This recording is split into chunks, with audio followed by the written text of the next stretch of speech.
Hey, JayBratt. JayBratt, this is Alex. Can you hear me, JayBratt? Alex, I can hear you. What's going on? I don't want Adam to hear that I'm recording a podcast without him. This is, okay, it's a new year. Welcome to Play PSVR The Podcast. New year, new podcast.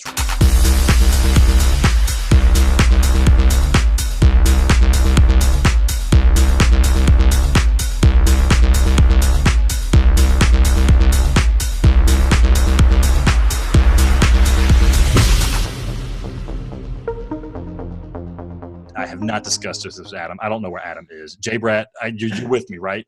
I'm here. I'm going to keep it a secret as long as we can. How is 2020 treating you? It's really good so far. We're only a few days in, but I'm having a good time. Yeah, I'm having a good time too, man. But listen, it was a hiatus, okay? Indefinite hiatus, honestly. I had no idea when this was going to end. But I had a hankering, man. I wanted to put the ass back in podcast, baby. And so here we are. Alex is here, your boy. Play PSVR The Podcast. I told you guys we would return. You didn't believe us. Leaving comments on YouTube, acting like we're not going to be here. I'm here. I don't know where Adam is. Adam, holla at your boy if you hear this. I don't even know if you subscribe to our podcast. I'll reach out to you maybe one day, brother. But JayBratt, you're probably a better replacement. I think this is an upgrade, at least right now. You don't have to say anything. I mean, if you make Adam mad accepting this term upgrade, that's fine. He can come to me with it. But are you happy to be on? Are you ready to do this? I'm so happy to be on. I'm not scared of Adam. He can come at me if he wants. But I'm excited to be here. You said in the last podcast Adam was off, and it's all me. So hey, we held true to our word. Even if it's been a few months, we're here. We're back. It's Play PSVR The Podcast. Play PSVR. Oh my goodness! I'm out of practice, man. I'm stumbling over my words. I don't even know. Honestly, the reason we didn't record is because I needed to hide from Adam until the end of the year, so I wouldn't have to do the Play PSVR Platinum Challenge. I totally bombed that bad boy, and I apologize. But let's get into this, man. Podcast episode 78, I think. Nice. We'll call this the reboot podcast right now. What is your gamer juice, man? You're here. What's your gamer juice? I have got some sparkling water hibiscus flavor of La Croix or La Croix or however you want to pronounce that. It's tasty, zero caffeine, zero sugar, all flavor. Is it good? So I make my own carbonated water. I got SodaStream. Is there much flavor in that, man? It's surprisingly flavorful. Like, it's got a really good punch flavor, even though there's no sodium in it. But the funny thing is you try and mix it with anything, and the flavor just disappears instantly. So it's a lot of flavor for water, but you can't mix it with anything and expect it to keep its flavor. What is a hibiscus? It's a flower. It's a little Hawaiian flower, right? Let me see. Why would you want too much glare? Why would you want to eat a flower? Because haven't you ever smelled a flower and thought, God, I just want to eat that? It's like coffee. You smell coffee beans and you think, I want to drink this. And then you try and drink the coffee. It doesn't taste like the coffee beans smelled. It's good, but it's not the same. This tastes like a flower. This tastes like I took a flower and I just put it in my mouth. So do you think the hibiscus flower tastes the way – does the drink taste like the flower smells? Yes, it also tastes like the flowers. I lived in Hawaii. I used to taste the flowers, walk down the street and they say, stop and lick the flowers. Isn't that how the saying goes? People always looked at me really weird, but I was just over there tonguing these hibiscus flowers. And what can I say? I like putting my tongue in flowers, I guess. Stop and lick the flowers, baby. Oh, that sounds, I'm a carbonated water man. I appreciate that. My gamer juice this week, I don't have the can. It was a Bang energy drink. But your boy got it from the Come and Go.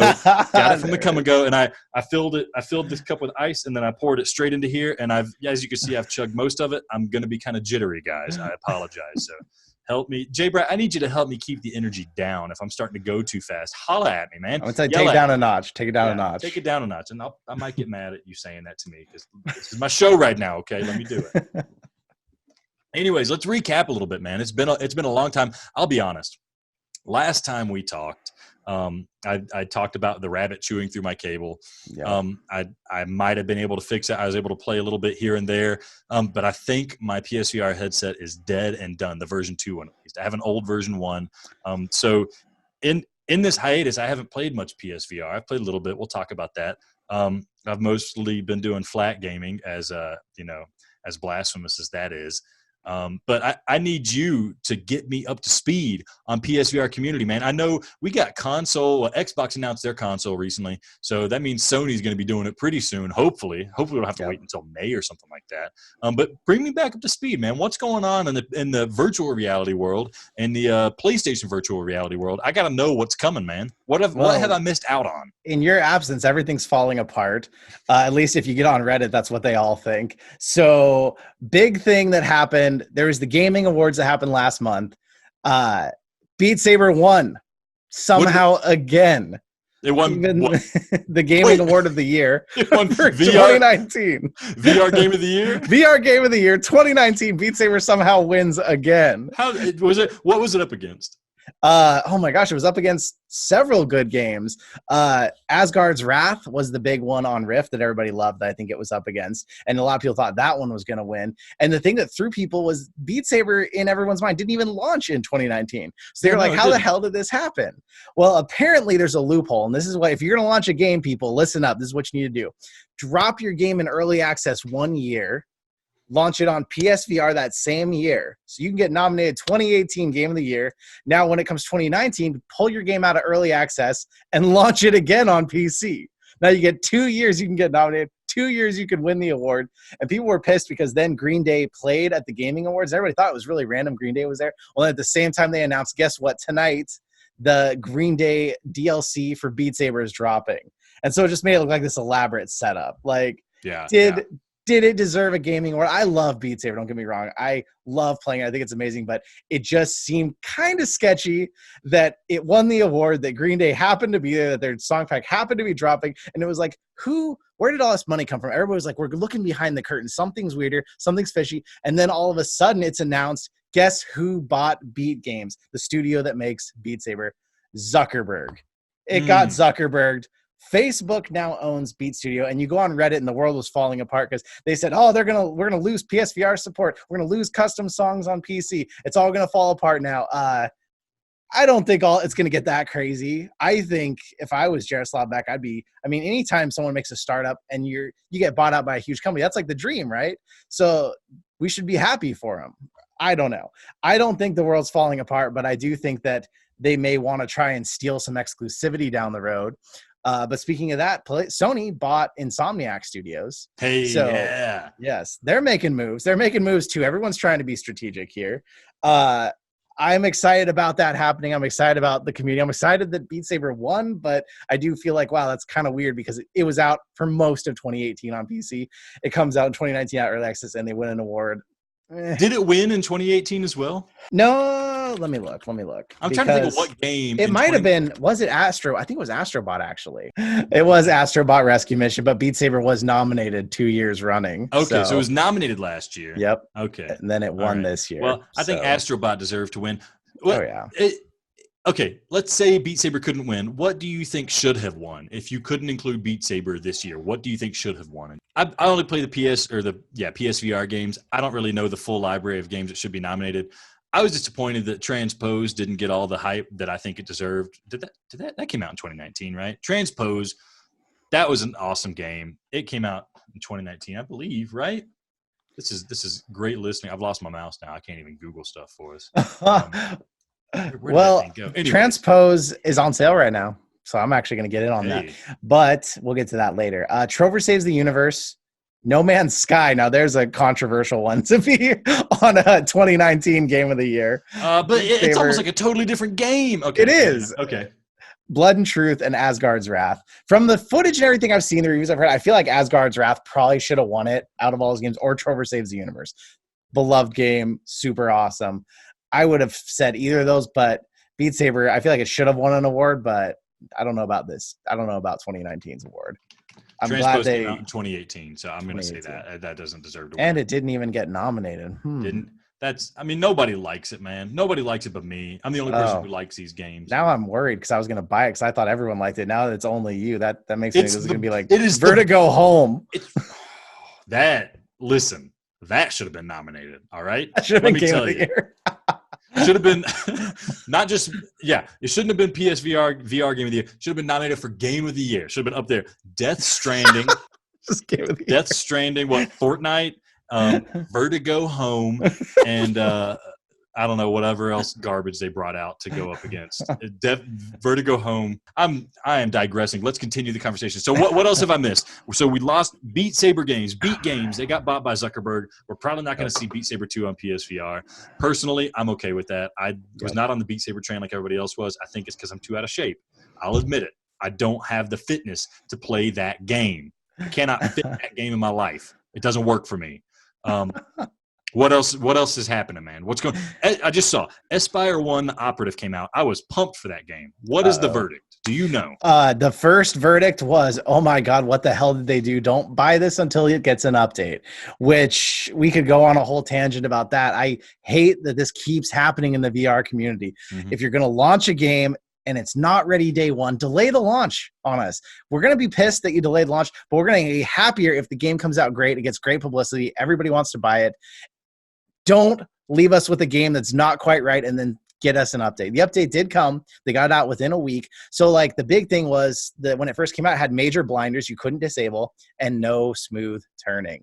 How many times have we gone over that, people? How many times with every single game when it launches have we said, give us smooth rotation as an option? Well, they updated it. It's got all kinds of turning options now, and people say it's still buggy, but it's a much better game, much closer to the PC version like everybody wanted.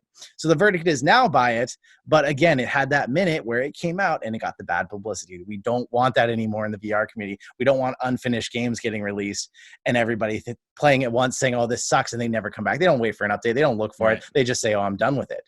We can't keep having that happen. That's killing us here. It's not just killing us, it's killing them, right? Like nobody's going to come back to that game. But you get that bad publicity right off the bat. I get it. They got to make the release date because we're all looking forward to seeing it release. But like the Firewall guys, right? Like had that game released without the issues of the lobby and stuff, I'd probably still be playing it regularly. But I'm so soured. The experience is so tainted for me from that first time playing the game and having a hard time hooking up with my friends and stuff like that. I just want to hook up with my friends. You know, me and my friends get together, just hook up.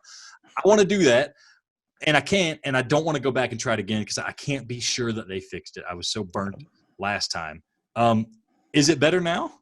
Espire 1? Yep. Everyone says that there's still some bugs, but it's much better now, and it is a buy the game now. So people are happy about that. It's just one of those things that we're all frustrated. We don't want to keep seeing this happen, especially with a game as big as Espire 1, how great it looks, the stealth, everything. No, we don't need that.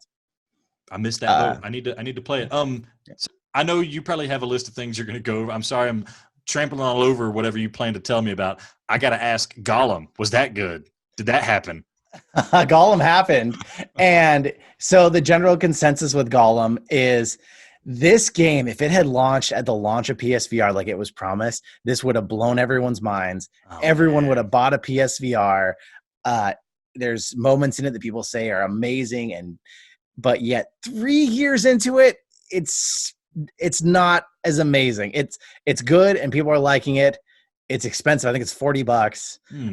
And people are like, we've had so many good games come since that this doesn't feel like it's that special. It's good. It's fine. Buy it on a sale and enjoy the crap out of it. But this really, if this could have launched years ago and it was supposed to, this would have blown everyone's mind and probably sold a bunch of PSVR units, where now it's just kind of another one in the shuffle. It's a good game.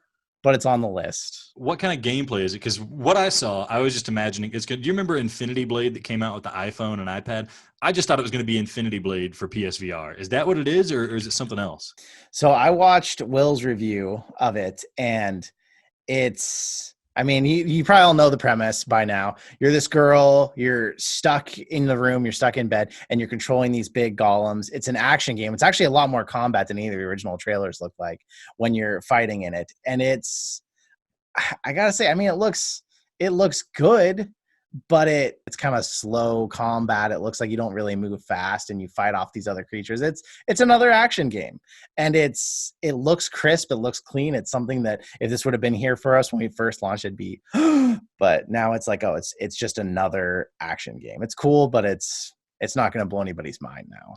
Well, I'm a big, strong, manly man, dude. I don't want to play as no girl in PSVR. So we're moving on from that. What else has happened in PSVR community, man? Oh, Sony opened a studio in Manchester. That might be kind of old news. You might have caught that. But apparently it's just for VR. What? So I did not catch that. That's good news. They're betting big on VR. Yeah. If anybody disagrees with me, this is from Polish Paul, so go complain to him. But it opened in Manchester. It's only for VR. London Studios is, again, working on another VR game, secret. We don't know what it is right now, but it's something special that's coming up. There's another big one. Give me your big one, man. Oh, Impulse Gear is still working on whatever thing. We don't know what it is, but they are still working on the game that they say is going to redefine shooters in VR. I think if anyone could do it, it's them. I have big hopes. I love Farpoint. I worry that it's gonna be another game where it's gonna take so long to come out. Like by then, if Boneworks is out, if Half-Life is out, if Saints and Sinners: The Walking Dead is out, will it now not look that cool because maybe they had a bunch of physics built into it and they thought this is going to redefine everything because of the physics, and then all of a sudden we get this flood of physics-based VR games and it may not look as special. I don't know, but here's what I'm thinking. We are so close to PS5 launch, right? Yeah. Like that's happening this year. We all know it, right? Did they announce officially that it's holiday 2020 for that bad boy? Yeah, November. We're so close, and we haven't heard anything from Impulse Gear. So I'm thinking they got to have a launch title. They're probably releasing. My guess is we're going to get a release of PS5, and there's going to be a launch PSVR game to kind of get people happy that there's not a PSVR 2, but we can use PS5 and PS. That's what I'm praying for, JayBratt. Yes. All right? Can we just pray? Can you? If I could hold your hand, I'd hold your hand right now. We'd say a special prayer for Impulse Gear. Put it right here. Release. Hand. Dear Impulse Gear, please release a launch title on the PS5. Make it Farpoint 2 if you want to. I don't care what you call it. We just want your game to be good, and I want to play PSVR on the PlayStation 5 at launch. I don't want to wait for this. Thank you.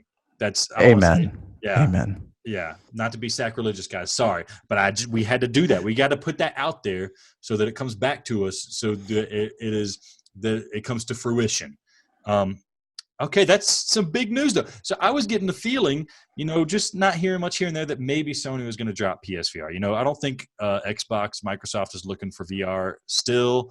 Or Nintendo kind of played around with it with their Switch thing, and I think that kind of fell by the wayside. And I was getting nervous, but it's good to know that they have a VR studio now. Maybe Guerrilla Games can get back into it.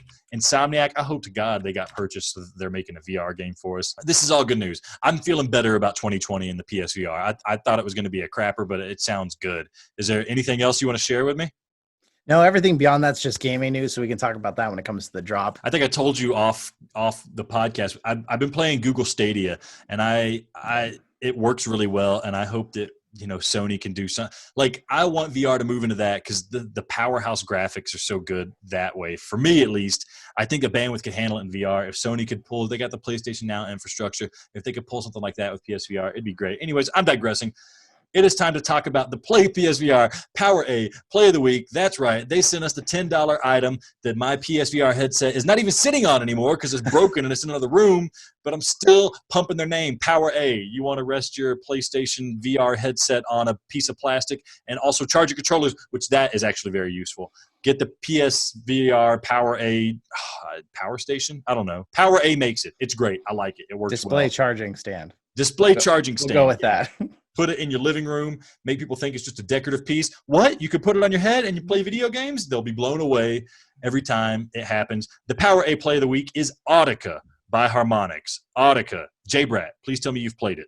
I played this for the last couple hours. I changed out of my sweaty, nasty shirt into this nice sweater just so you wouldn't see me looking all gross. I played it right before this. I don't think it's possible for you to look gross, but I'll describe Audica a little bit for the listeners. I'm sure, this game came out so long ago. I think it came out right after the last podcast we did. It's the only PSVR game I've played since then. I really enjoyed it. I was hyped about it. So we're going to talk about it as if it's brand new. And please, leave a comment or something. Rail on us for talking about an old game. Audica by Harmonix. It is basically Beat Saber, but instead of slashing blocks, you're shooting targets and you're doing some slashing. It's made by Harmonix. There's quality. These are the guys that invented the rhythm action genre, more or less, unless you count DDR, which I don't. All right, I don't count it. Don't even go there with me. These are the guys that did Guitar Hero. They did the PSVR music or whatever it's called. For it's a launch music title. You just listen to music. It's kind of cool. I got it. But this Audica, it's like a bunch of electronic music. You have these targets coming, and you can't just shoot the targets when you see them. That's not rhythm action. That's just action. That's just shooting. No, you have a target, and you got to shoot the target in the time with the beat. Sometimes you got to hold it down, and you do some lightning thing. Sometimes things come at you, and you got to slash them with a blade on your gun. Man, this game is hella fun to play. I really enjoyed it. I got sweaty, like you said. This isn't even my kind of music, man, and I was still digging the music even. What are your thoughts on Audica? I played it for a couple hours, and it's good and bad with me. So Rhythm games are not something I've ever been into. I played a tiny bit of Guitar Hero back in the day, but to me, you were just pressing buttons in time with music. I didn't really get it. But then Beat Saber came along and it changed my life in more than one way. It not only got me into rhythm games, actually playing Beat Saber really often for my channel over the last 6 months since I started the channel, I've lost 30 pounds. Nice. And I blame Beat Saber for that because I'm in here sweating my ass off playing this game. You get into Audica and it feels a little more familiar. Beat Saber felt totally different than anything I've ever played. Audica, you got guns in your hands as a shooter. It feels familiar, but my first instinct as a gamer is I see something, I want to shoot it. So I was not hitting these things in time right off the bat. It was like, okay, I got to remember this is why Beat Saber. I got to listen, move to the music, and shoot it in time. And then swinging the handles, it's not nearly as intuitive. I keep comparing it to Beat Saber because I just love Beat Saber. It's a very different game than Beat Saber. It is fun. It has a lot of music you'll actually know, especially if you got the season pass like I did, which cost a ton. But it's got songs you know. It's got Sia. It's got Billie Eilish. It's got all these different songs you're going to know. You're going to like it when you play it. It's so different than anything I've ever done. You're shooting these things in time, and I'm screwing up on the timing. I'm having fun, but I'm getting annoyed at the same time. It's a good game, but is it going to kill Beat Saber? I don't think so, because I feel like it's just not as approachable. Beat Saber, I put it on my mom and she played it. Besides Animal Crossing, I don't think my mom's ever played a video game. And she played it. Audica is something that it's more for the gamer in you. It's more for the rhythm in you. If you like shooting, you got to learn the game. You got to go through the tutorials. It's not something you're just going to throw on someone's head and they're just going to know it right off the bat. So it's a little more involved. It is fun. I paid $45 for it though. I would say watch for a sale on it personally. I know that might be a harsh and a sudden thing to just bring up right now, but at $45, I'm feeling a tiny bit of buyer's remorse after playing it. But hey, that's part of the business. I understand. So it sounds to me like there's two types of people in the PSVR community. You have people like me, we're the shooters, man. We're precise and we want to get in and we want to stick with the rhythm and really enjoy things and shoot our shot with accuracy. And then you have the whackers. The people who just want to whack about in their life with Beat Saber and just flail about.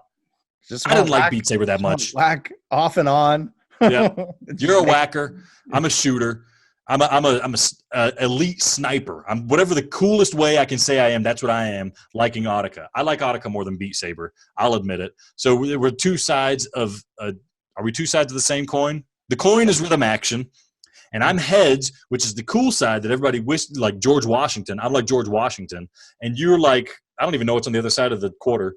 The eagle, the freaking bald eagle with all its majestic glory. Okay, I'm Abraham Lincoln and you're a stupid building. I'm a penny is what you are. I'm Abraham Lincoln, you're a stupid building. And Abraham Lincoln got shot, which is Audica, you're shooting things. No, but seriously, like, I don't know what it is about Beat Saber that I didn't enjoy, but I do enjoy in Audica. I didn't know any of the music in Beat Saber, and I'll admit I don't know any of the music in Audica. And in neither game is it music that I would really listen to on my own. But I will say this. You know that stupid dance that girls would do in the rave? I think I only know it from, like, watching movies or, like, I think SSX Tricky had a character that would do it, and I would see her dancing all the time when I was a teenager. Be like, that's kind of hot. I'll admit, Can you get up and show us? I'm not going to show you. I'm not going to demean myself, all right? I'm coming back strong. I told you I'm a manly man.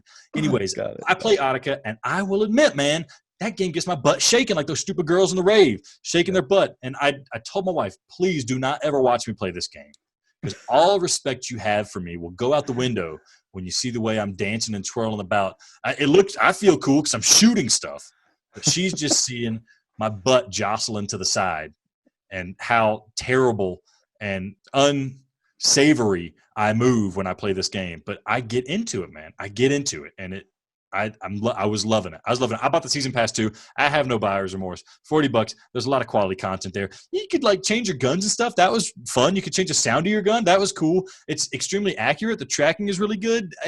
Everything you want in this game, it's there. If you like the concept of Beat Saber, but something about it was off, which apparently I'm the only person that happened to, Audica might be up your alley. Do you have any idea what it is about Audica that you don't like? You said frustrated about, like, it just feels unnatural, or what is it? It's so, like, some of the songs were great. Like, same thing. I was moving and I was feeling it and hitting everything on time. Some of the music that they choose to use, it wasn't music that was easy to pick up a beat. It wasn't, I'm not much of a musician personally. I played a little bit of piano back in the day, quit the lessons because I was a lazy kid. it's not like Beat Saber musical. Most of it feels like something you could easily dance to, and because of that, you're just hitting everything in time. You're moving, you're enjoying it. Or with Audica, some songs I'd be moving, I'd be shooting everything in time perfectly, and other songs I'd find when I was just standing there, when my body didn't want to move with music anymore, I was hitting everything out of time, and I was struggling, and so that part of it just didn't feel as intuitive, didn't feel as fun for me. And obviously, when you're doing bad at a game, you don't enjoy it as much either. So I feel like for people, when you get into Beat Saber, it's so easy to just go right at it. Where with this one, I felt like every time, even when I got the 4.5 badges, I still felt like I wasn't quite doing it as well or doing it right. And it was a little bit frustrating, but it was enough fun that I still enjoyed it, but it just didn't have that same feeling for me.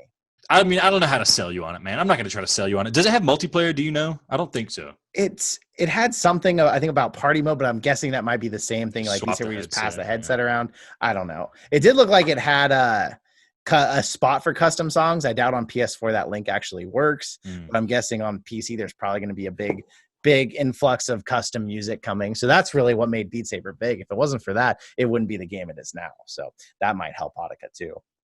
Anyways, Audica, how much is it now? $44.99 is what I paid for it with the season pass today. $29.99 if you want to just get the game and then kind of cherry pick the songs that you like and want. I saw a couple different songs. Like I said, I saw one with like Sia and one with Kendrick Lamar, and I was like, I'll just buy the season pass so I can get all of them. That way I don't have to think, I missed this, or I missed the better price. No buyer's remorse in that way, just on the actual game. Maybe a little bit, only a little. It's a good game. It's just. Does the season pass, does it have the Eagles? Like Eagles? Hotel California? Who the hell are the Eagles? Who the hell are the Eagles? Okay, never mind. Let's move along. Who the hell are the Eagles? I just went a different direction. Oh my God. All right. Never mind. All right. I tried to, yeah.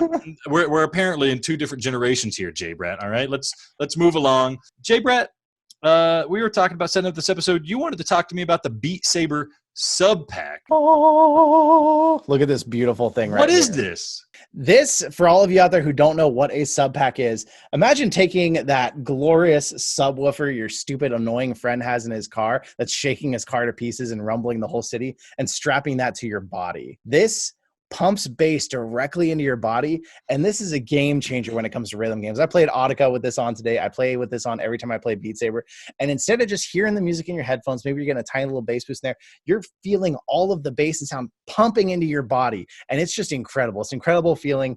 I use this for all kinds of VR immersion. I have another one that's not the Beat Saber edition. It's the one I've had all along. I strap this thing to my chest when I'm playing Farpoint, and when I fire the shotgun, when an explosion goes off, I feel it in my body. I feel it hit me. And it is the next level of immersion. These SUBPACs are crazy.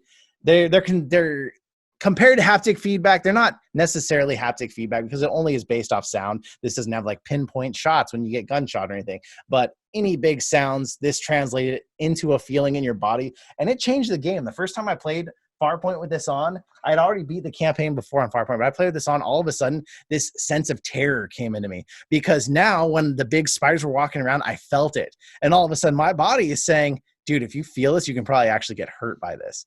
And it just took it to a whole new level for me. So now with VR, I almost never don't use my SUBPAC, except when I'm playing horror games, because I'm just too much of a weenie. I can't add freaking sound and feeling to a horror game. I'm already scared out of my mind. This is the gorgeous Beat Saber edition. It was a limited run. They're sold out already. I can't get it now? You can't get it, but you can wait for the next collab they're gonna do. Can you send me that one? Can you send me yours? For a trial, I'll send you it with a return label. If you buy my 3D rudder, that's oh yeah. SUBPAC's amazing. The Beat Saber one came out. It's a big collaboration with them. But if you haven't gotten to experience any kind of haptic feedback out there, any sort of vibration that pulls your body into it's kind of like having a rumble pack on your controller and that little bit of immersion you get. But imagine you strap it all over your whole body. It changes the game. And it's really exciting to see VR delving out into these other realms. And not to toot the horn too much here, but Beat Saber actually partnered up with SUBPAC to program these in so that people who are deaf or hard of hearing can actually enjoy and play Beat Saber. Oh, yeah. So they can feel the music. I have a handful of questions, my friend. So many. Go for it. So first of all, how does it connect? Is it USB? So it can connect through a headphone jack or it's Bluetooth. Okay, so You can it's all Bluetooth it in. audio based, right? Yeah, it's So all audio I guess it's hearing bass and it's vibrating off the bass or something like that. basically. Like Yep. low frequencies make it jostle. So it's Yep. not connected to the rumble like your controller rumble, right? No. So it's not trying to match that. My other question is it was the rumble thing. Oh, I'm looking online right now on Amazon. It looks like it's $299. Does that sound right? That's what I paid for the Beat Saber You edition didn't have one. to tell me how much you paid for, man. You could have talked about like you got it for free or something. I don't want to put you on blast for your purchasing decisions. What I see, it doesn't look like it has a backpack. I just see a sub pack. People put it on a chair or something. Does it come with straps, or you got to formulate those yourselves? There's an S2 that is only in the chair. The M2 and the M2X are both mobile ones. Those are backpack style. Those hook on your back. So if you look up M2 or M2X, that's the one that hooks to your back, and you can walk. You can ride the bus and have crazy bass as if you were at home with the home theater system. It's mobile. Okay. And my last question, what if I wear it like a diaper? And like, could you wear it like a diaper? You kind of could. I mean, you could strap it under your legs. It's not really flexible. This part doesn't bend because that's got all the electronics in there. But you could strap this down low on your butt and just pump that bass into your butt. You might get one of those. Less worried about the butt. You want it on the front? You can wear it on the front, but I'm not going to lie to you. This could hurt you. I had it turned up too far accidentally when I put a buddy in Brookhaven, and he fired the shotgun. He said it felt like he got hit in the chest, like straight up just punched. It hurt him. This sounds very. I really want one of these. 300 is intense. That's a nothing price. To cough at. It's nothing to cough at. Yes. But if I do catch a cold, I might be catching the sub pack cold, if you know what I mean. Man. So are there any, like, what's the downside? Help me feel okay not purchasing this. I really want it. Make me feel like it's okay that I'm not getting it right now. I'm not the right one for that. I'm a huge advocate of this. The only reason I would say if you really want something like this and to hold off, if you keep waiting, the haptic vests are coming. If developers actually harness them the way they do, they've got zones on them. Some of them are even experimenting with like electrodes. So like, you know, when you go to you see those weird ads on TV, it says, put this on and it'll give you these big ab muscles. And all you have to do is sit, and it basically electrocutes your muscles and forces them to twitch. Well, they're thinking about using those in these packs to where you'd have precision, where if you got shot in the side, you'd feel it in your side, and then your brain would know, turn that way. That's where you're getting shot from. That's the real future of this. But the sub pack for now is like the best step you can do to feel the game. And the only reason I would say don't do it is because the price is prohibitively expensive. There was a short while where they had M2s refurbished at $199. That is the right price. If they had a lot of those in stock, they sold out quick, of course. But if they had these things, you start seeing these show up everywhere that people are playing VR, because they were made originally for music producers so that you could have low frequency bass at home when you're programming music. You don't have to pump a huge subwoofer and piss off all your neighbors. If you can't do that, you can still produce music. You can still tune your low section and feel it. And you'll see these, actually, I watched Oculus Venues concerts where you can watch a concert in VR. And that was a Billie Eilish concert, which I wasn't too excited to see, but I wanted to see it in VR. I wanted to see what it was like. And her brother on bass wears one of these the entire concert, so he can feel his music that he's playing when it's super loud and crazy, and instead of having to try to rely on hearing it. So some legitimate musicians do use it, and it's real for that way. But the use in gaming is where this thing just shines, especially in VR. I want one of those now. I have two more questions for you. 2 games I want to know about if you've tried it with.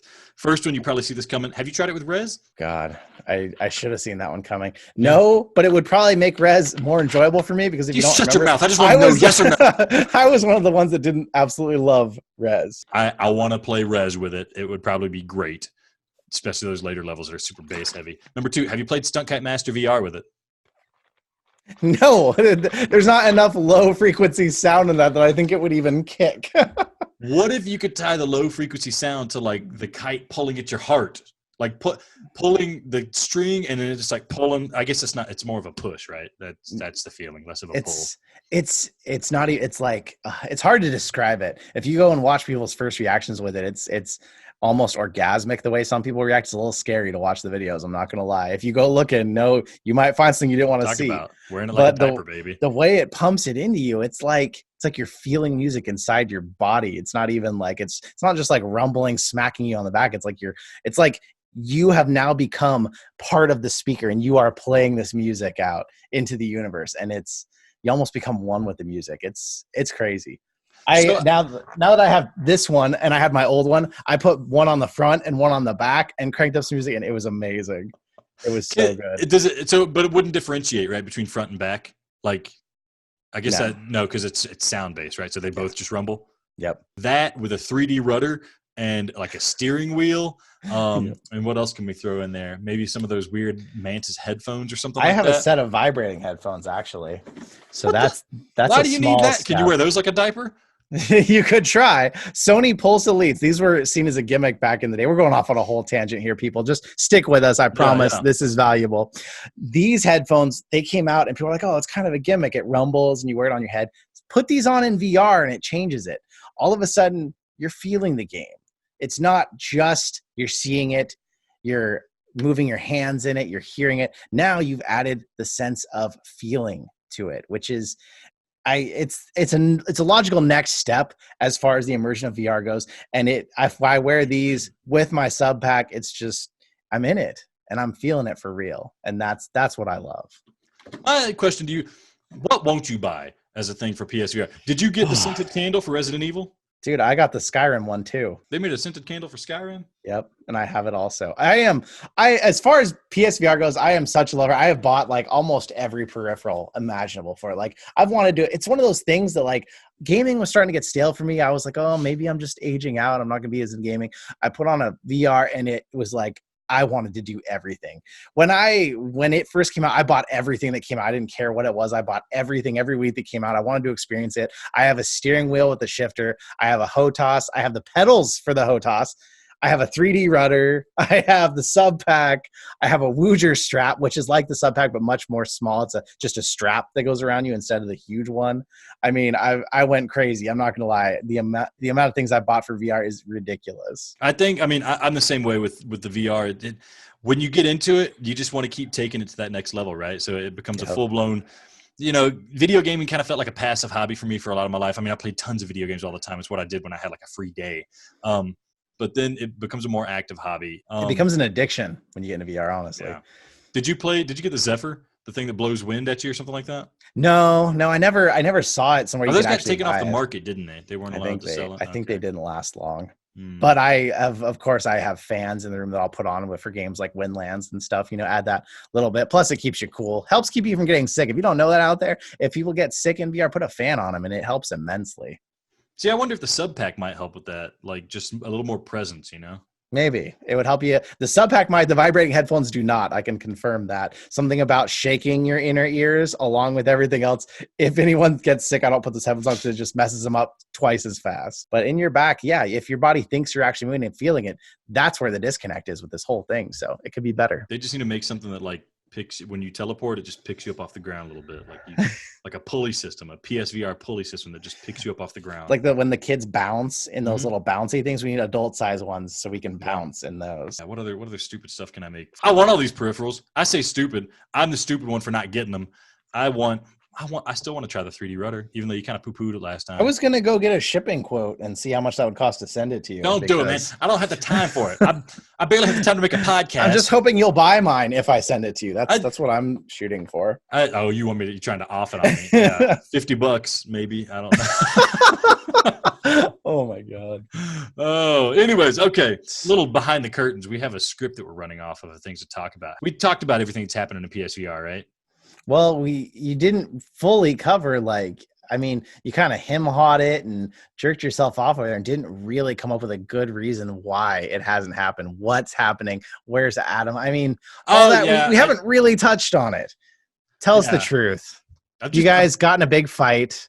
No. Adam was jealous of the time you're spending with your wife. He wants to be there with you instead. He wants to be touching you. And now he's mad. He's thrown a little hissy fit and he doesn't want to do the podcast with you anymore. That's the truth. That's why we haven't been here. That's what's going on. Now you know the truth. Adam's jealousy is ruining everything. Yeah. Things are starting to get real serious with me and my wife. We're thinking about taking our relationship to the next level. And I told Adam that, and Adam got really upset and jealous about the time I've been spending with my wife. Yep. He wanted to buy a house with me and move in with me. And I told him, well, I already have a house with my wife. I don't think it'd be nice to have 2 mortgages. And he didn't like that idea. So that's where Adam's been recently. So we'll see what goes forward here. You know, I'll try to make amends with Adam. I don't think my wife's into the whole polyamory thing, but maybe It's called a maybe she thruple. is. If you Yeah, all do it together, thruple instead of a couple. a thruple. Yeah, well, I don't think my wife really cares about marrying Adam that much, and I don't think Adam cares about marrying my wife. But maybe if I can get some kind of deal worked out between them, then we can have Adam on the podcast again. So, Adam, if you're listening, just know that I'm thinking about you. I really am sorry for the way that this relationship has gone, and I still feel for you in my heart, just not that way because I'm married, and I'm not going to unmarry for you, but thank you. You know, really, honestly, the real deal why we haven't been here, I'm busy. Adam's busy. We're doing what we can to try to keep this thing afloat. I get comments from you guys on YouTube. Makes me feel bad that I haven't done a podcast. We're going to try to keep this thing rolling once a month. That's my plan. Once a month. Get something once a month. We could try to do, I'm thinking like game of the month, something like that. Put out, get people to play it, get some people on. JayBratt, you're awesome, man. You come in clutch whenever I need somebody on the podcast to talk to. Gotta fulfill my narcissistic desires of making people listen to what I say, and then also me listening to what I say when I listen to the podcast later. Anyways, moving along. Looks like the game. Here's a game I want to talk about, JayBratt. You told me that this came out. I saw a handful of games come out like this. This is something I've wanted on PSVR for a long time. It is called Touring Karts. It is a VR kart racing game. Goodness gracious, I saw those trailers of Mario Kart VR in the arcades, and I just thought, man, I need that. I want that. Touring Karts is out. Is this what I'm wanting? Is this the game I'm looking for? This is the game you've been looking for. At least it's going to give you a big taste of that. It's not going to have the joys and loves of Mario Kart, but this is everything that we were hoping. That VR Karts game, if any of you bought it out there, I'm so sorry for you. That thing was $30. That was madness that they had at that price, because that launched on Gear VR, and I bought it on Gear VR for like $7. That's why I knew not to buy it on PSVR for $30. This is everything we hoped that would be. And not only is it a VR Karts game, it is also a flat karts game. It is also on other VR headsets, and it's all crossplay. So finally, we have a multiplayer game that's going to have the user base that we need to actually get some people in a match and play together. You got people playing this flat. You got people playing this on Oculus. We can all get in. We can all play this together and have a good time. This isn't just the few PSVR users that got it who only play it on Saturday nights. This is all over. So you can actually fill a lobby and have some fun with this game. Have you played it yet? I actually have not. I've watched a lot of the reviews. It's on sale right now, and it's been, I don't want to be sitting here saying, oh, I'm so busy too, because I'm not that busy. But it's been a busy week. It's been a lot going on in other ways. But this, it's on sale. I got it because I'm super excited. And I just need to get in and play it. So this might be part of my tomorrow. I'm certainly going to purchase this. Yeah, it's on sale right now. What, it's $16.99? I'm going to purchase this because I've been wanting it. Here's the thing that's selling me on it, all right? You know, they got all the stuff on the website telling you stuff. It's got power-ups, 45 power-ups, 22 tracks, 30 cars. That's all cool. 8-player online multiplayer. Yeah, that's what I want. That's what I want to hear. This is the cool stuff. The Move Wheel compatible. So you can do the old Move Wheel from what, PlayStation 3 era? I got to use video game store trying to hawk that thing for $5. I'll buy it for $5 if this game uses it. Yes. That's what I want. Also, it says enhanced play with 2 PS Move controllers. So the Move Wheel, I think, just uses one. Can you grab stuff and like throw it? Is that what's happening here? Well, I've seen with the guns you have to aim, so I'm guessing. Oh my God, that's exactly what I want. Yeah, I'm guessing that's what it is. Unless maybe with the enhancement you use too, and then you just hold the steering wheel and turn it that way. But I think either way, you're going to be able to turn it. And yeah, I see these wheels here are $6.99 on eBay. I didn't even know that you could actually use this with that game. So that's another mark in it for me. I got to go see if I can find one tomorrow at some old gaming store, maybe really quick before I get in. You don't need to get one because I'm reading here it has 3D rudder support. Oh, okay. So you can that's it. Play the entire game with your feet. What is the point of that? If I can hook up my steering wheel and then still use a move controller, that would change everything for me. That would be amazing. No, it says here, if you have a 3D rudder and it recognizes that you have used a 3D rudder, you can only use 3D rudder, and it will not even let you use anything else, even in flat mode. So I'm sorry. That's the rule with this. This is made by Ivanovich Games. That sounds familiar. What did they make? They made Beat Blaster, not to be confused with Beat Saber or wasn't there a Music Blaster game? Audica. Ivanovich Games, they made Beat Blaster. Yeah. They made that. They made Operation Warcade, I think. Jeez. Which neither one of those games were very well received, but it sounds like this one is getting some love. It's at a 4-star rating, so it's not getting the absolute love. It's not getting the 4.5. The 4.5 is when I know that's like a game to buy, except for when Res Infinite was at a 4.5, because that was just a shame. You're a shame. I made a mistake getting you on this podcast. Is what I did. I need to send you back home. I'll go upstairs and I'll be home. Go upstairs, go home, play Res, come back when you have matured. I'm gonna put both sub packs on, and then I'm gonna play Res. I'm gonna double down on it, and then I'm gonna feel the music in me, and that's gonna change my life. If it takes that to make you like Res, then you're a sad, sad person. A bad human is what you are. I just don't get it. It's a good game. It's just not. I don't think it should be on every top 10 list ever made. I don't understand it. Someone out there tell me why. You can't tell, all right? You can't tell people why. Let's move on. 2020 new releases. Starting fresh. Starting from scratch. We're moving forward. What games do I need to be looking forward to? Let's go with this. I'm going to shout out to Upload VR. They have an awesome website. They have a page here that we are going to be cribbing notes from to discuss these upcoming 2020 PSVR games, because I didn't do this research. So Upload VR, if you're pissed off, if you listen to this, thanks for listening to the podcast. Reach out to me. We'll talk about how much I have to pay you because I used your website's information. I hope the answer is 0 because I have no money to give you. He will PayPal you 99 cents. I'll when we get to the sales, I'll tell you what I'll send you for using your website. Upcoming PSVR games in 2020. First one right here. This one got a lot of hype. Gorn. Gorn was announced to be coming for PSVR. I know you play some PC VR. Have you played Gorn? I haven't. It's on the list. I went for Blade and Sorcery first. It's kind of the same thing, but more realistic looking. But Gorn, everyone who plays it absolutely loves it. It looks hilarious. And I don't think it's even been released out of early access yet. I could be wrong on that, but I think it's still technically in early access. So I think there's more coming to it still. But they added all kinds of crazy updates. You can fight a huge crab. It's not just people. I mean, it just looks like good old-fashioned tearing people apart fun.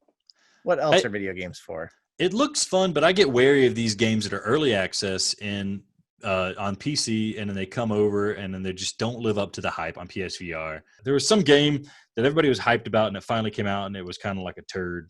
Yeah. Anyways, moving on. I want a full-on action game. Actually, the video looks pretty good. This game looks like it's probably going to be quality. Next on the list, we have Paper Beast coming out early 2020. Paper Beast. I'm reading right here from the Upload VR website, just basically reading the website to you guys. It is from the developer of that game, Another World, which is actually a pretty cool game. One of those nice adventure games. Have you seen any footage of this game? Know anything about it? I have seen it. It looks super pretty. It's one of those games where when I see the trailer, I question, okay, well, what's the actual gameplay here?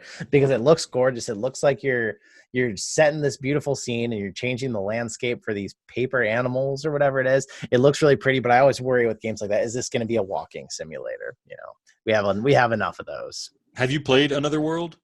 No, I have not. Okay, that's kind of one of those side-scrolling. If I'm thinking of the right game, it's like Prince of Persia or something like that. The old Prince of Persia's. It's a slow-paced adventure game, real methodical in your approach. I can imagine this is going to be kind of like a VR version of a point-and-click, which I can get behind. I love VR for the walking simulator stuff. I am here for that. So yeah, I'll be down with that. Hopefully they don't screw it up with something like, snap turning and force blinders. You could just see that happening, You could just see that happening. They think nobody needs the fancy stuff, the immersion. It's a nice game. No, please don't do that to us, Eric Chahi. Let's see. Next on the list, After the Fall. What is this game? I don't know anything about it. It's from Vertigo Games, maker of Arizona Sunshine. So right there, it gets a positive mark on my book. Yeah. It's post-apocalyptic. It looks like it's another zombie shooter, but now they're actually taking Arizona Sunshine where I wished it would have went. This one also has mutants. So this is like a mutated post-apocalypse. So this means I imagine this is going to basically be Arizona Sunshine with bosses in it. It looks really crisp. It looks really nice. And that was always the thing that drove me crazy. After a while, Arizona Sunshine just got old because once you get good at shooting a zombie in the head, it doesn't matter if there's 1 or there's 50. You're just shooting zombies in the head. There's no more challenge to it beyond that. And this looks amazing. Not only that, the big deal about this game is it's really focused on co-op, up to 4 players. And it's rumored that this is supposed to have a special lobby hangout zone where you can hang out and meet people, talk to them, and then go get in the game. So you're not waiting in some stupid Firewall Zero out or lobby where you can't even talk to people. You're just standing there bored. This is like Rec Room in a way. Like you got a common area to go hang out with, meet people, and then, hey, I like you. You want to go on a quest together? Well, yeah, but we're killing zombies. We're surviving the apocalypse. Up to 4 friends. That's pretty cool. Yeah, the way you're describing it with that lobby and emphasis on multiplayer and a lot of people, it sounds like something like the Division or something like that, where, I don't know, you kind of just meet up with people in a shared space and say, hey, let's all go run this quest. That would be great. But thinking about the limitations of, the PS4 and PSVR technology altogether, that kind of gets me scared that we're going to be looking at like some wave shooterish type stuff. I hope we're getting fully fledged levels. It says sprawling set of missions and stuff. That just, man, it sounds like I overpromise, I can't imagine this doing what it sounds like, what we're hoping it's doing. But what do I know, man? I've been out of the game for like 3 months, 4 months now. I have no idea what I'm talking about. Vertigo Games, I like the games they put out when they put the game out. I loved, what's that one? Fisherman's Tale. I liked Arizona Sunshine. It was short. I mean, the DLC was short. It was kind of janky and stuff. But that's the game that came out on PC that came out as kind of janky on PSVR. They made it smooth. I could get excited about this, but I've been burnt so much by this type of stuff. I'm going to be kind of cautious. I'm gonna wait for you to tell me if it's good, and then we'll play it together if it is good. All right? Yes. My word is my bond. We're gonna play this game together. Space Channel 5 VR. Did you ever play Space Channel 5? No, I had no idea what this was, and I watched the trailer. And seriously, when you were talking earlier about some old game with the girls dancing, it reminded me of this, because I didn't know what the hell game you were talking about, but it reminded me of watching this trailer and these girls dancing around. This is a game where they dance like that. You're right. Space Channel 5 is a game from the Dreamcast era. It was one of the first games put out by Tetsuya Mizuguchi. Do you know who that is? Yeah. Yeah, it's the guy that made Rez, all right? Damn well you know who that is. I don't know if he's involved with this. I have no idea how this is going to integrate in VR, but the girl's name is Ulala. You will respect her, and you will not objectify her, and I'm looking forward to seeing her dance in front of me.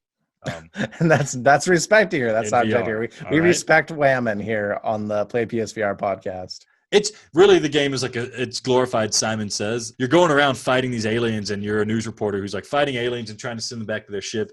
And then they'll say like left, right, left, left, and you have to do left, right in the rhythm. Michael Jackson made a cameo on the Dreamcast version. I think with all the weird stuff going on with him, they probably took him out of the game. Maybe not. I don't know. I enjoyed the series.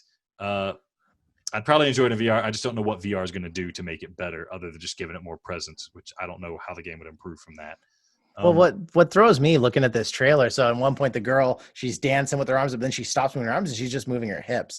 So do I have to get a third move controller and strap it to my ding dong and hang that out my pants so that it can track my hip movements here? I mean, what am I going to be doing while my hands are stationary if I'm mirroring her movements? How is it going to know? Move controller. The camera has always been tracking your penis.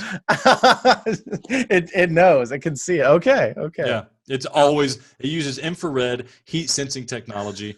It always knows. Always. Oh my God. Mm-hmm. Moving on. Iron Man VR. This is coming out February 28th. This is soon. We're almost there. The wait is almost over. Yes. And I remember you had a video talking about how to do 360 degrees in PSVR. Yep. This is one that's talking about doing 360 degrees on PSVR. What I've heard about this game is that it works really well. The first thing any of us probably did was hold a controller like Iron Man and imagine how cool it would be to fly with our hands. This is going to let us do that. Has there been any new information released since I have not been back? Not really. There's been some videos of people playing it and saying that everything does work really well. A little bit of gameplay finally came out because the original trailer didn't show any gameplay at all. And so now you can see a little bit more what it looks like. There's people playing it even in this trailer. So you've got a HUD there, and it really seems like the emphasis. So I think the way they pulled this off, they used some algorithms, they said, to give it 360 tracking. But really, I think mostly what it does is it's relying only on the accelerometers and the I don't know what the other thing is inside the controllers that actually tells it what direction it's facing. Because if you ever notice with your PSVR, you can cover the ball and it'll completely lose where it is in the 3D space, but it still always can tell the angle of the controller because that's a different sensor. The camera has nothing to do with angle. So this one, if it's out of view, it doesn't matter. You're only turning these controllers a different angle to make you fly a different way. So no matter what, you can still use the controller, even if the camera can't see it, to change the angle of your flying based on that. So that was really smart to design it that way. Put your hands down at your sides and just worry about which ways you're turning them. You're not even going to notice that your hand might be wobbling off somewhere wrong because your jets are still going to be flying the direction you want to. So that was really smart. And then you lift your hands up to shoot. The camera sees the balls again, sees your balls out and ready and aiming, and it snaps right back and you go back to shooting. So this is the perfect game to pull off 360 in PSVR. And even in the video here, the guy's turning away from the camera, he's turning all over, and it looks like it's working great. Like, they really pulled off some black magic here. And this is going to be this is a pre-order for me. The minute this comes out, I'm going to stand with my back to the camera and try and play the game and see how good this really is. I've been waiting. Even with your back to the camera, it's still going to be able to capture your pipe. Yeah, that's amazing. Mm-hmm. It's like the first time you're playing Playroom VR and it's just you and the lady at home and you're in your underwear and you didn't know it takes pictures of you and puts them somewhere. I learned that the hard way. Has a pipe archive on Sony's database. Let's see. Next on the list, Eclipse Edge of Light, early 2020. Do you know anything? I know nothing about this. This game got a bunch of nominations for awards and is revered as one of the greatest games that was on the Google Daydream platform. See what I did there? I built up this nice, beautiful sentence, and I just took a giant deuce on it right at the end. Daydream is dead. Google's dropped support for it. It's out. But this game is going to make it over. And I have high hopes that if it was that good on Daydream, it'll be a fun game. I doubt it'll be winning awards on PSVR, but it should at least be good if it was that revered on Daydream. So I had Daydream, and I almost bought that game Wands for Daydream because people said Wands was great. And then it came out here and on PSVR, and everybody's like, this is kind of sucks. The standards have changed. That's the problem. Yeah. Because Wands was good when I played it on Gear VR, but that was before I'd experienced any real VR. I'd only experienced the Gear, and it was pretty cool for that. The thing is, if it's good, unlimited technology, there should still be something good, right? It's like going back to play a really good NES game. Like, yeah, it's old and it's dated, but it's still really good. The magic can still be there. The things can work together. So hopefully something like moody, atmospheric, sci-fi exploration with smooth controls, I could get behind that. I know nothing about it. Yeah, people like it. I'm going to look forward to it. Next on the list, Dreams. This still isn't out yet? Nope, TBA. This says main game. The flat game's coming out February 14th, and they're still just kind of being mum on PSVR support. Yep. It's kind of okay. We still don't know. And someday, I mean, we're all looking forward to this. I feel like by the time Dreams is really big and out, it's going to be PS5 time. So hopefully they built this ready to keep working on PS5. Yeah. How did No Man's Sky get PSVR support before Dreams did? I don't even know. That was amazing. This is okay. I mean, I never kind of latch onto these like make your own games. I don't know, man. And then I also don't even care when other people have made really good content because I'm playing through it and it's like, however good this is, it's going to be done in like 15 minutes. It's not going to be a fully fledged game that I can really enjoy. So it kind of feels like moot and pointless. You know what I mean? Yeah. Yeah, you want that big experience that's going to wrap you in and take over your whole life and make you forget that you have a wife and like ignore your family. That's the kind of game we all want. We want the game that's going to just take the rest of the world away. We're going to lose our jobs because we're not going to show up to work. We're so wrapped up in this game. We want that. That's what Adam wants me. He wants me to play this game, forget that I have a wife, reach out to him. Next, Down the Rabbit Hole, early 2020. Looks like a Alice in Wonderland thing. Is that what it is? It is like that. I think it's like a third person game. It's kind of like a side scroller, but in VR. And this is not to get confused with what is that one that came out that was a crappy horror game? The Rabbit Hole. The Rabbit Hole. This is dangerous naming a game that close to another game that sucked. Yes, because this one's not horror. This one's puzzles, and you meet crazy characters, and it looks fun. It looks kind of like Fisherman's Tale kind of thing to me. Okay. It looks like it could be fun and unique, but I do get a little tired of third person stuff. in VR. Like I want to feel like I'm someone else. Like Moss did a great job of it. Astrobot did a great job, but at some point it's like I want to feel like I'm in the game playing it, not that I'm kind of overseeing it, you know. Yeah, So. I like third person. I like imagining these action figures running around in front of me. I don't want to be the action figures. We're just, like I said, man, I'm Abraham Lincoln, you're crappy building. That's the way it goes. A monument. Humanity by Tetsuya Mizuguchi. He's on this list twice, man. He is single-handedly supporting the platform, and you won't respect his damn game. I'm so mad at you. Okay, Humanity. It was one of the most recent state of play that Sony released. Just showed looks like Lemmings or something like that. Do we have any more? That's what people kept saying. It looked like Lemmings, but to me, it almost looks more like, do you know what Totally Accurate Battle Simulator is? No, or any of those. So any of those, it's basically like, hey, you can play this game. You have a battlefield, and you can put 300 orcs versus 400 knights or something, and you try and make one side win by. It kind of looks like that, but with a puzzle element to it. So it kind of looks like, hey, I need to put in 500 of my gunner characters to try and make it to the end of this map because they got to fend off this wave of attackers or whatever. It kind of looks like that more than Lemmings. I'm interested in it. I'm not really sure that VR support is going to add anything real to it, but depending on price, I could see this being something I would buy day one just to see what it's like, but it all depends on price. If this comes out and it's $20, I'm going to buy it. If this comes out and it's $40, I'm probably going to wait a minute and see. Yeah, I wonder. I mean, were you one of the people that really liked Tetris Effect? Dude, I only played the demo, and I saw it was on sale. I almost bought it, but I'm not one of the people that was in love with it. I just didn't get the mass appeal that everyone else thought it had. Yeah, so then if you bought it, you would probably love it because that's kind of, it seemed to happen one of two ways. You either play the demo, not really get it, so you buy the game and then you love it, or like what happened with me was I loved the demo and I was like, yes, give me more of this, and then I play the game and I'm like, okay, I think I got enough of this. I think it's a bit, I had too high of expectations. This game, I don't know if it's a straight up Tetsuya Mizuguchi game. I think he's just kind of involved with the studio who's making it, but I don't think it's his design necessarily. I'll be down for it though, man. Their heart's in the right place, and I want to support whatever kind of stuff they're doing, so I'm looking forward to it. Pixel Ripped, 1995. Did you play their prior game? I forget what year it was. 1989. I think it was 1989. I haven't yet. That one's been on the list forever of games I really wanted to play. That's one that just does not go on very good sales because it's so good and people like it so much they know they don't really need to put it on a crazy sale. Yeah. But I keep watching for that crazy sale because I just want to buy it. And this looks more up my alley because 1989, I was barely in existence.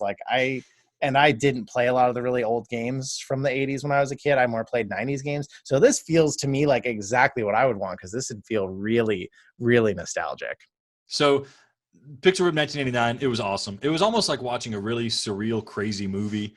And I dug that about it. It's short, you can go through, play it a couple times. It's just a wild experience. And that for that alone, I think it's worth the price tag of like $20 or whatever it was.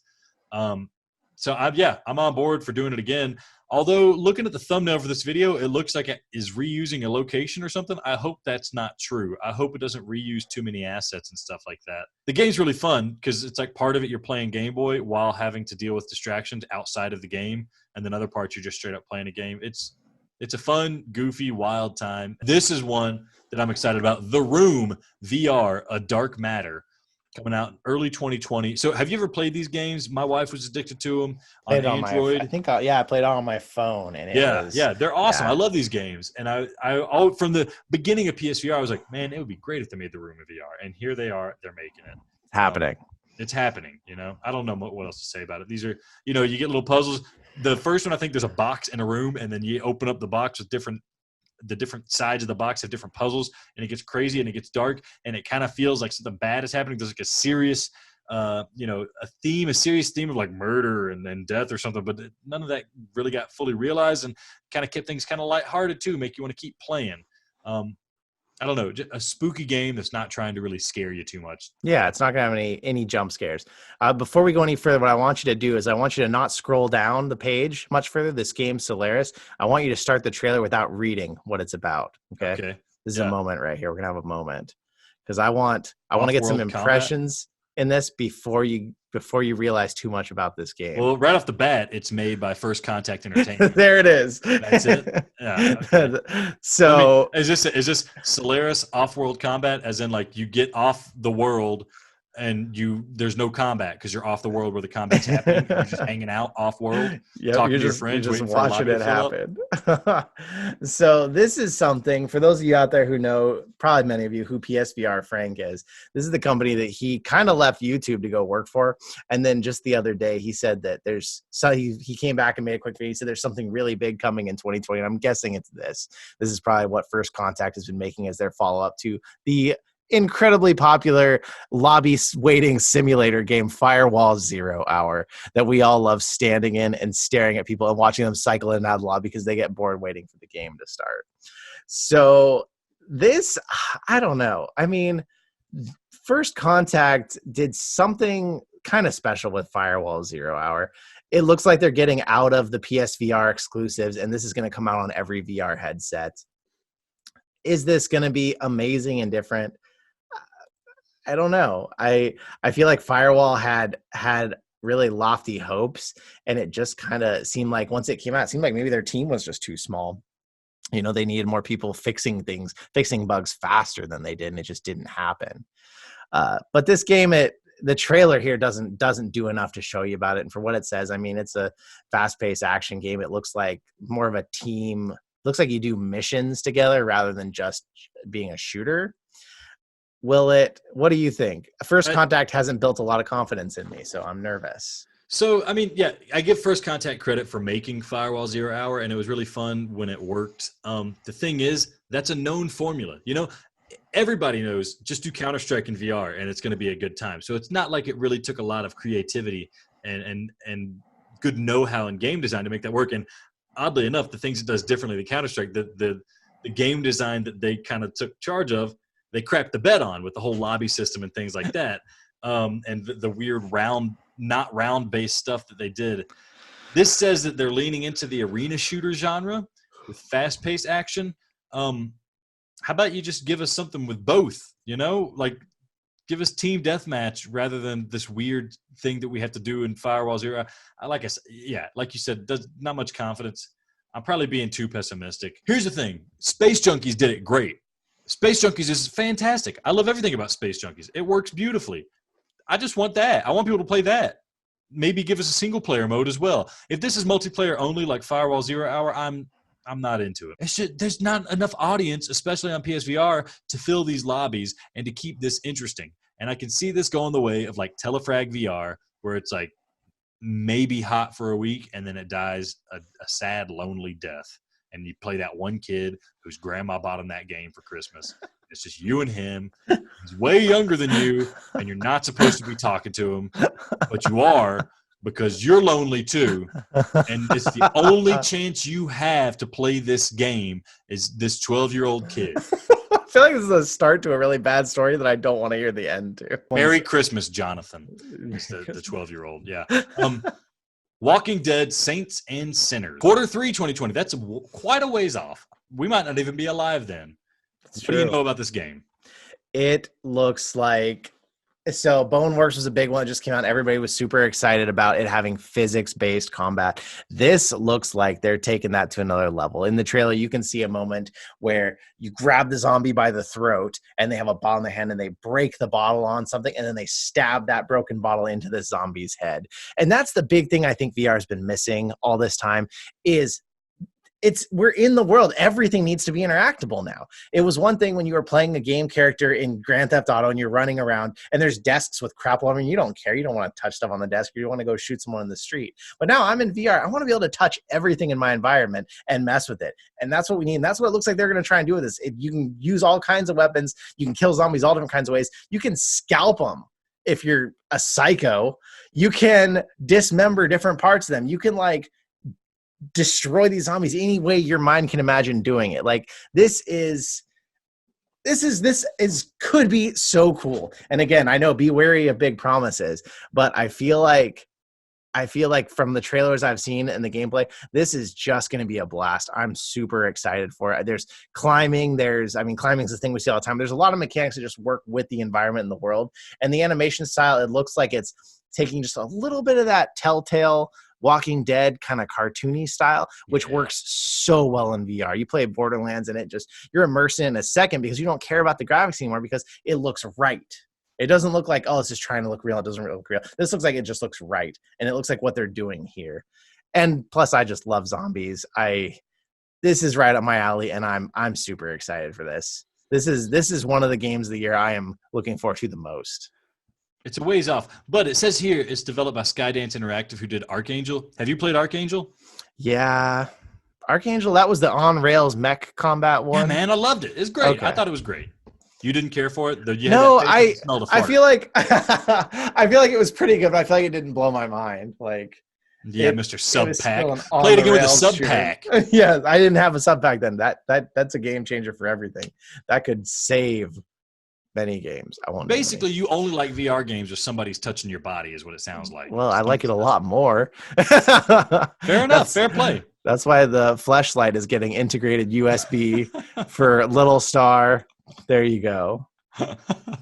Gross. Yeah, but I get it. I understand. I understand. The Walking Dead. So before we move on to this game, I just want to say, why are they releasing Walking Dead stuff? The TV show is done. I think the comic series is done, probably. Yep. The popular video game by the Telltale series is done. Is there a market for more Walking Dead material? Apparently, they think there's enough of a market to release 2 Walking Dead games on PSVR in the same year. Well, these probably started in development when Walking Dead was still at its height. And I got to say, right here, Alex, you're contributing to this whole cancel culture nonsense right now. The Walking Dead is still going. It's total garbage at this point. No one cares about it, but it's still a show. And I thought it was The Walking Dead is big. No, this season it didn't end. I'm 99% positive that it didn't end. It just everybody thought it did because they hated it now. But I watched some of the new episodes when I briefly had a trial of YouTube TV, and they suck, but it's still going. Fear the Walking Dead is still going. And I swear I just heard there's going to be another spinoff of something to do with that show. And I can't remember what it was, but there's going to be another spinoff. So there is a market for this somehow. I think the problem is the plot just gets tired and everyone hates that specific show, but there's still a market for zombie apocalypse mania. And I want that market to survive because I love zombie movies. I love zombie games. Zombies are just my jam. So I'm excited for these games. I think it's weird that it's 2 different ones, and I think it's 2 different studios. Yeah, this one's Servios, which is also a great studio. That's what's weird, right? Like 2 Walking Dead. It's very rare that you get a licensed product going to a good studio, but here we've got a licensed product twice going to 2 good studios. Where's this money coming from? I don't get it. Well, I mean, maybe they were smart. They saved their money. 10 seasons of money is a lot if they didn't spend it all. The one from Servios, I heard, I think that was also Polish Paul, said that one's looking to be more of an arcadey one. It's not going to be as plot-driven and stuff. It'll probably be good. I mean, these guys know how to make an arcadey shooter. They did it well with, what's it called? Damn it, just forgot the name. Sci-fi game came out, early game came out as a wave shooter. I want to say it begins with an R. Anyways, moving on. Star Child, still not out. Now, speaking of cancel culture, They said this was canceled, and then they said, oh, wait, no, it's not. So that was a weird one. Why did Upload VR put this on the list? Because it isn't canceled. That was just bad. That was some bad news there for a minute that everyone was But it's not coming out in 2020. Maybe it is. TBA, will it be? It says at the bottom, will 2020 be the year? Yeah. It's intriguing 2.5D platform. I don't like this. Give me a headline, make it sound like these games are coming out in 2020, and they're not. Next, Sony London's unannounced VR game. You put an unannounced game on the list. I could put unannounced game. Alex's game. 2020. Play PSVR, the PSVR experience coming out unannounced. Coming out maybe in 2020. Look forward to that. Upload VR game 2020 unannounced. See? I just made my own list. Making it happen over there. No, but so I guess the Blood and Truth guys they made a rhythm shooting thing, didn't they? Their DLC just dropped for a rhythm-based shooting thing. It's kind of like a Target Arena things drop, and it's inside of Blood and Truth. Yes, it's had a bunch of DLC that's come out that I need to get in and check out because I played this one. This was the first video I posted on my channel was playing this game, and there's been all kinds of updates. An aim controller-based update for shooting gallery. They just keep pumping stuff out for this, which is exciting. But I want to know what this next game is that's coming. Is the DLC free? Yeah, it's all came with it. Good, because I do not want to spend more money on this game. I bought it for like $40. I know it was spendy. It's not a $40 game. At least it wasn't then. Maybe it is now. You're the one person that says that, though. I was the one him hawing on the podcast saying I wasn't sure, and everyone else was shooting in the chat, buy it now. This is a buy it now game. And I was the one that was like, I still felt like 40 was a little heavy for a buy it now, and then you hated it. So you're always on the flip side of the coin with, I think, the general masses. Yeah, I do it for the attention, honestly. I do it just so that people will pay attention to me. Any idea what this game is going to be, though? The next game by Sony London? Nope. I haven't heard a rumor or a tickle of a fart about what this game is. Sony Northwest's unannounced VR game. Again, another UK-based developer. This is what you said, the Manchester group, and they are only making VR stuff?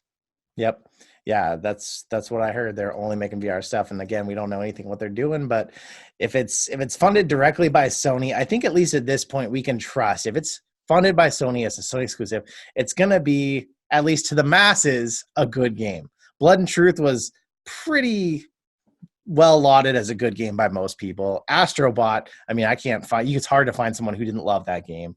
When Sony makes an exclusive for VR, it is really good and always works really well on the PSVR, which is what's nice too. So whatever these games are, I think they're going to be great and exciting. I feel like this list kind of failed us a little bit because I'm pretty sure Budget Cuts is coming out here soon. Hey, yeah, that is coming out, isn't it? And that's a big deal. And then Shadow Legend, I think that's another one, kind of a Skyrim kind of looking game. Really? Oh, yeah, that's right. Yeah. That's coming out 2020. Yeah, and they don't even mention here about Stunt Kite Party, if that's getting VR or not. Do you think they'd at least have it on the list? If they're going to have two unannounced games on the list, they could at least have unannounced VR support for Stunt Kite Party. Handy Games, can you guys please email me back? Check your spam folder. It might be in there. I need to know if that's getting support. Oh my God. It has multiplayer. I know. It's like a stunt kite RPG. I kid you not. I bought it. But finally we could play with our kites together. That was the one thing that game was missing, was playing with them together. Don't get your cords tangled up with mine. I'm going to do it. Mm-hmm. You're going to do it. Okay, that is it for the Upload VR, where we just trash Upload VR's list for doing all the hard work that we should have been doing. Yeah, anything else you're looking forward to in 2020? Budget cuts? Anything that you can think of? Budget cuts. There's a movie in VR coming out, a very short one. Agent Emerson. I just heard about this. I guess it came out on PC already. It's not anything crazy amazing, but the more VR movies we're seeing, the better. It kind of puts you in the eyes of a secret agent or something, but they said it was just kind of cheesy and stuff. I don't know. I'm interested in seeing more movies coming, so I'm excited. Probably cost you $3 or something when it comes out. I'll watch a $3 movie. Yeah, even if it's bad, it's in VR. I bought Monkey King. I'll watch a $3 movie, obviously, because I bought Monkey King. Let's do the sales, man. We got 3 pages of sales. You know these games more than I do probably by now. Shout out to PS Prices. Again, another website doing all the hard work for me, and I'm just reaping the benefits. We got a long list. Let's burn through this, all right? Loading Human, Chapter 1 for $449. Nope. $449's close, but you get to kiss someone in VR. If that's your fantasy, get it, but otherwise, no. Oh, I'm playing it tonight. Mega Dimension Neptunia not VIIR, V2R, or 7R. I don't know what it is. Anyways, it's that weeaboo game I played. If you like Japanese RPGs and you like this stuff, these girls, young anime girls, this is your game, man. This is your game. But the VR stuff is only for like part of the game. The rest of the game, it's all flat. There's little scenes where you're in like your apartment and they come in and talk to you about how cool your apartment looks because you have so many video games in your apartment, which doesn't really make a lot of sense. $7.99. Are you going to buy it? No, I don't really care for that anime stuff. I played that one free one where the girl danced on Kylie Wright. Kyrie Mashlight, my girlfriend. And I just felt like such a creep. Actually, I only played the first part of it, and then I put Nat in there without telling her what it was. I was like, "Hey, play this free PSVR game," and she was just appalled. It was so funny. Stripped down to the bikini, started jumping around, jumping through hoops and stuff. It was so funny to watch her and her anger swell while she played that. Put your SUBPAC on for that. Oh God, I didn't have it then. I don't think, but if I had, that would have strapped it on like a diaper. Yep. That would have made something happen. Made me feel vibrations, something. Yeah. Next on the anyways, if you're into Japanese RPGs, maybe, but the VR stuff isn't what you're here for. It'd be that game. Stunt Kite Masters VR, $199. Offer still stands. If you're listening to this and you want this game, I'll send you $2. Now, if more than 5 people ask for this, I'm not going to sacrifice $10. But if you're that lucky first 5 that send me a message saying they want Stunt Kite Masters VR, I'll happily oblige. I love it. I love it. What if I told you this whole time I've only been playing this game? I would believe it. I would believe it. Only game worth playing. That was your second platinum for the year last year. It doesn't have a platinum. It's got a gold. And also, it's very difficult to get, I think. VR ping pong. So is this the one that's good? There's one that's good. There's one that's good and one that's bad. It's hard to keep it straight. I think the ping pong one is the bad one. Yeah, because I think Racket Fury is the good one. There's one that uses PlayStation 3 navigation controller. VR ping pong is bad. It's the bad one. Racket Fury is the good one, so don't buy this. So $299, don't buy it still. Tekken 7 for $12.49. You getting it? If I had a friend that would play Tekken with me, I would definitely get this. The VR mode is nothing. You're just basically standing next to the characters watching them, and there's a little bit of practice mode. For the VR, no. But if you have a friend that wants to play Tekken, this is the best price it's been. I've been watching it because a buddy of mine liked Tekken, but he's no longer around. He's not dead. He just moved to a job far away. So now I can't play Tekken with him, so I'm not going to buy it. But if he'd been here, I would have bought it, and I would have kicked his ass just like I did in Tekken 2 and embarrassed the crap out of him again. You sound like a guy who picks, what's his name? Eddie Gordo? Is that the guy in Tekken that all the newbies pick because he has the weird rhythm that's hard to predict? Is he the one that does the dance fight? Nope, I hate him. I played Lee and Nina. Those are my 2. Oh, the titty girl. Yep, that's you. She was a good fighter. Battlezone. I like her for her personality. Yeah. Battlezone Gold Edition, $874. Oh my God. If you have some friends that'll play this with you, yes. Battlezone on its own is cool, but if you can play it with someone, I guess the co-op missions are really cool. I'll play it with you. Let's do it. Let's do it. Golden Stream, Wednesday night. Golden Stream Gold Edition. Battlezone Gold Edition, $874. That's an excellent price for it. Black Hat Cooperative, $249. Yeah, at $249. I can't even hardly remember what that game is. I think Adam liked it, and that sounds like a decent price. It used to be $10. That's a very good price. Yeah, I don't know what it is, but I remember it's got asymmetrical gameplay. Let's just move on. We don't know anything about it. Electronauts for $499. If you're if you're a music producer or you have a SUBPAC, yes, but otherwise there's other better games that you could play this with. Electronauts was all right. I liked Electronauts. I thought that was a game that made me dance like Ooh La La did in Space Channel 5. The concept was cool. I just couldn't get into it. Like I'd start playing with the beats and then I'd move on. It's got a ton of music in it, man. And they just did like a deal. Good. $499. Excellent price. Get it. Got it. Good. NBA 2K VR Experience, $374. Still no. If it goes under $1, maybe just so you could see what it's like. But no, it used to be $15. That's crazy. That when it has the word experience in it, people, it shouldn't be. Yeah, it should be free or $1. Don't put the word experience in. I'm not going to buy it. Carnival Games VR, $499. Definitely. Just for the rock climbing. I've said this before. Just for the rock climbing level. That's so fun. That's what I've heard. Elder Scrolls 5 Skyrim VR Experience, $17.99. I mean, yes, but if you don't have Skyrim by now, you probably just don't want it. Darknet, $449. No. I had it on Gear VR, and I mean, maybe, I like it. Maybe $1.99. Yeah, I mean, the VR doesn't do much for it, but it's a fun puzzle game. But it's kind of it's hard to justify going through the trouble of setting up your VR and getting in there just to play Darknet. Yes.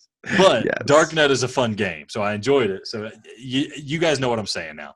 Smashbox Arena, $299. It's basically you're paying for the kind of gameplay you get in Rec Room. And you have to have multiplayer, so probably not. Oh, no. I thought, weren't the servers going to be shut down for that at some point? I think they were shut down a long time ago. I don't know what they're doing. They're still selling it, and you can't even play it. Sprint Vector, $899.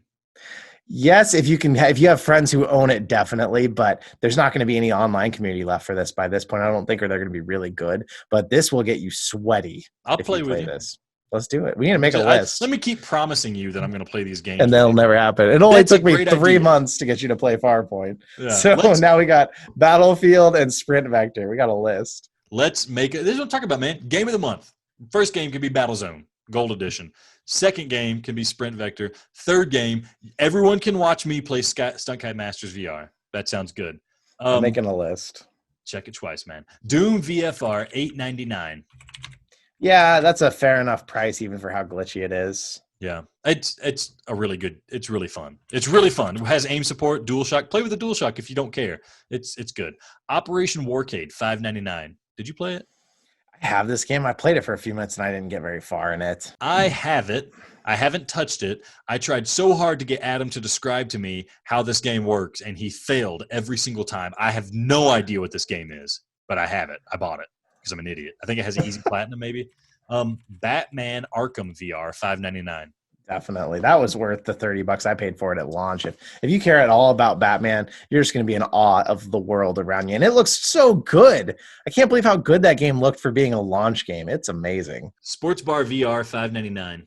No, same thing. If you have friends that have it, it's fun to dick around with your friends in the bar. But at this point, there's not going to be hardly anyone in there. I got no friends. Do it for free in Rec Room. Transference, $7.49. Yes, Transference. If you like scares, yeah, do it. Dude, it's the fun. demo scared me. I know. And it got me thinking that I should play this game, but I don't know if I want to pay $7.49 to get scared again. Also, I think I already bought this game. I don't remember. God, I'm bad with money. Werewolves Within, $5.99. No, the multiplayer is dead. This is the problem with so many of these games. They're so cheap now, but unless you have friends you're going to play them with, you're not going to be able to find a lobby. This one was really fun, but yeah, you're going to be waiting a long time. Saber for $5.99. Saber they made a color scheme in this game for us. If you play the game, there's a color scheme called Juiced. Maybe they did this with like everybody. I don't know. There's a color scheme called Juiced, and this is They just called it Juiced, and they told everyone that it's them. This is your color scheme. We got to pick the colors. I tried to get the dudiest color. I told Adam I want brown on brown, and he wouldn't go with it. So I think we got something else ugly. I need to go back and play it. It's fun, but it's $5.99. It's not bad, but like it's a multiplayer only. So who knows what it's like now. Arca's Path VR, $6.39. This game sucks. I hate this game, man. You control it. It's like Wood of Monkey Ball, but you control it with your head. It sucks so much, and people gave it such good reviews, and it pissed me off so much. No, get the hell out of here. $9.89. Skyworld? I guess Skyworld's the top down. Yeah, it's like an RTS game or something like that. Yeah. If you're into RTS, I'd say try it out. It looks pretty. It looks like it'd be fun. I heard it was really good, but maybe there's not the company. Just in Time Incorporated, $5.09. Definitely, I say. $5.09? What a weird price. Yeah, Just in Time's pretty fun. Awesome. Just for the simple humor in it. Yeah, it's really good. Really good. Surgeon Simulator, Experience Reality, $6.99. If you're going to do a party game, yeah, they fixed the tracking enough. It's still a little wonky, but it's fun. The problem with the game now is now that they fixed the tracking, it's too easy. I can rock through all the surgeries probably in I don't want to overpromise, but I think I could get them all done in less than 5 minutes now. But full disclosure, you're actually a surgeon in real life, right? yeah, totally. In my spare time, unlicensed. In your free time, yeah. Arizona Sunshine for $13.99. Yeah, I think that's the best price we've seen it at yet, too. And this game's fun, single player, it's fun co-op. It doesn't look amazing. They could have optimized it better for PSVR, but it's definitely worth playing, especially if you have an aim controller. Yeah. Aim controller is the way to play this. It's not as fun with the moves. Raw Data, that's the game I was trying to think of earlier, the Wave Shooter. $13.99. Pretty effing expensive for a near-launch title. Yeah, and it never got multiplayer like it has on PC. That was like the whole draw to this game was multiplayer, so I'd still say no. And there's like a character that needs full locomotion. Oh, it has the locomotion. It's something weird about this game also missing as well. Like one of the characters isn't there. But it's a pretty game and it's fun and it's kind of difficult too. I would play it. If it was the only game I had, I wouldn't be upset. That's what I'll say. Paranormal Activity, $10.49. If you like scary stuff, yeah, go for it. It's got good atmosphere, good presence. It's scary though. I didn't make it too far. I should have played this one for Horror Month, but it's pretty scary. Horror Month, also known Horror Month, October. Right? Yep. Dick Wild, $5.99. First Dick Wild, no, not worth it. What was that game that we talked about in the last podcast that was really scary? Oh shoot, No Way Out or something. I bought Yeah. it. I bought that too, I think. Did you play it? No, I haven't played anything. The game got some.